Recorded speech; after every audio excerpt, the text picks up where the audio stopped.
I'm going to show you how to create data-driven SEO content with AI that'll attract backlinks and will rank. Like this post that ranks #1 for our H1 tags, a Google ranking factor. So let's dive into step number 1, which is identify linkable ideas. So open ChatGPT and enter a prompt like so, and it'll spit out 20 ideas.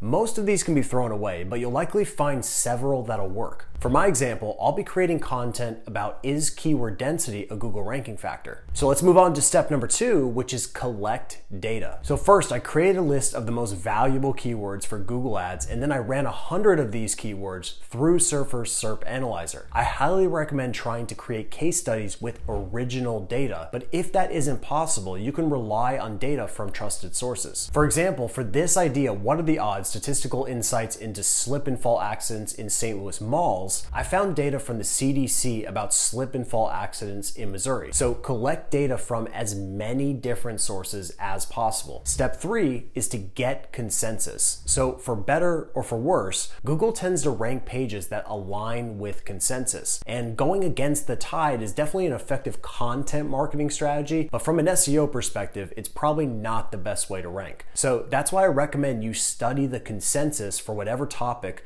you're building on. For example, I ran my idea through SEMrush, exported the SERPs, and had my team manually go through the results to identify consensus. We collected 43 opinions, exported them to a PDF, and ran them through ChatGPT to give us a broad idea of consensus. Step 4 is to use ChatGPT for data analysis. In my example, I used Surfer's SERP Analyzer to extract the single variable data point, which is exact match keyword density. And then I took this data and fed it into ChatGPT first. And ChatGPT gave me a broad conclusion based on the data, but this is just where the fun begins. So now you have to put on your data scientist hat and start to ask ChatGPT very specific questions. Treat it like a team member and try to break its logic. For example, I asked, could it be a negative factor? For example, pages with high density. Continue going back and forth, trying to poke holes in its analysis. And the final step in the data analysis is to cross-check with Google Bard. Bard is slightly more difficult to work with,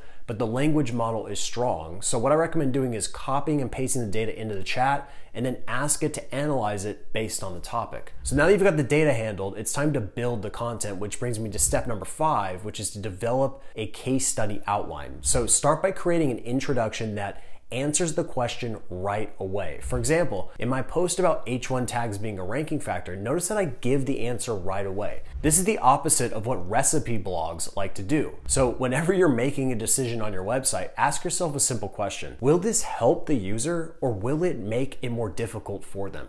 Also, if there's a featured snippet for your keyword, then copy the word count of the featured snippet and try to match it in your intro. Now, once your intro is done, you can use ChatGPT or Bard to create a content outline, which brings me to step number 6, which is write the copy. So you have 4 options and all of them work from a ranking perspective. Option 1 is to outsource your content to a writer. This is the most expensive but safest option. For example, I just paid a top tier writer $450 for a single article. And when it comes to writers, you do get what you pay for. Option 2 is to write it yourself. I only recommend this option if you're a confident writer and you feel that it's a strength of yours. For example, writing is one of my strengths, so I write most of the content on the Gotcha SEO Academy blog. For example, this data-driven asset about the best CMS for SEO is 100% written by me. It cost me $0 to write this, but it does cost me time. So you need to consider the opportunity costs of writing it yourself. Option 3 is AI assisted content. So this data-driven asset about the SEO job market in St. Louis is an example. The concept and content strategy was developed by me, but the data analysis was conducted with AI, and some parts of the content were also written by AI. Option 4 is 100% AI written content, which is the fastest, cheapest, and most dangerous option. But with that said, you can massively reduce your risk using some of the techniques I'll show you in a second. But this article about H1 tags being a ranking factor is 100% written by AI. And I've personally made the conscious decision to be transparent on our website about AI content, so I created Gotchbot. So for my example about keyword density, I'll be doing about 80% AI written content.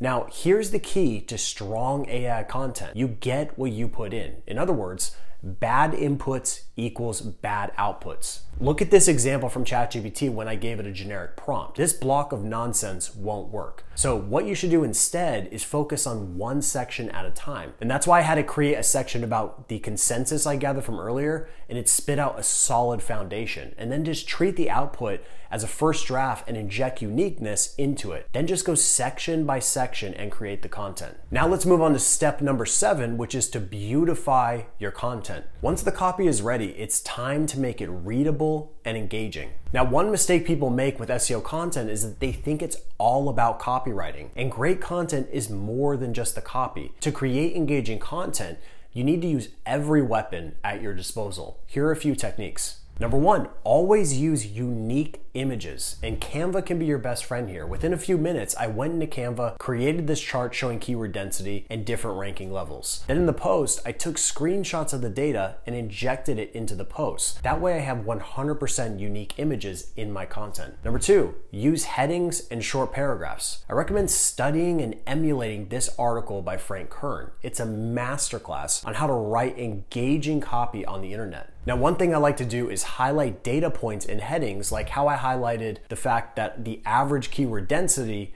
for the top 10 Google search results was 0.04%. I know that this data point can spark debate. Debate leads to emotion, and emotion leads to shares and links. Number 3, use supplementary elements like tables, bullet lists, and videos. And just by doing these things alone, you'll make your content dramatically more engaging. And then number 4, look for opportunities to add external links to relevant sources that support your data-driven arguments. For example, I intentionally link out to Google and YouTube because they're both highly trusted entities. And number 5, look for internal linking opportunities to keep users on your website. And now let's move on to the most important step in this process, which is number 8, promote your asset. So don't even think about creating more content until you've invested as much or more time into promoting your asset you just created. So here are some practical steps. Number 1, identify internal linking opportunities. If you're on WordPress, go into your posts or pages and search for your topic. In this case, I'll search for keyword density, and if nothing exists, expand out. And in my example, I'll search keyword, content, or on-page SEO. Now, go to these pages and look for opportunities to build internal links. For example, I have a section about keyword density on my on-page SEO checklist posts. So within a few seconds of work, I easily injected a topically relevant internal link. Number 2, create micro content. So data-driven content is perfect for creating micro assets for social media. So look at this example. I share my findings,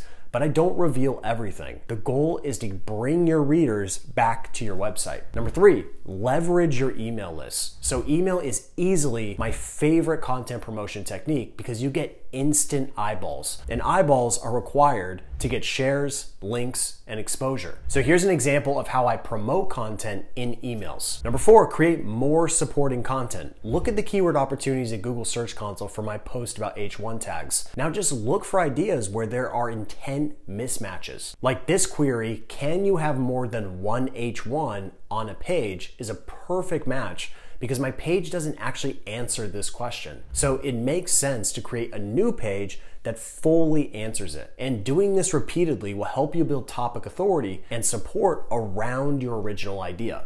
And the last step in this process is to apply for Gotcha SEO Academy because it's the single best SEO system for getting predictable #1 rankings in Google. It's 100% free to apply and there are no tricky upsells. I'll have a link below where you can sign up. And if you aren't quite ready to apply, then watch the next video where I build an SEO strategy from scratch.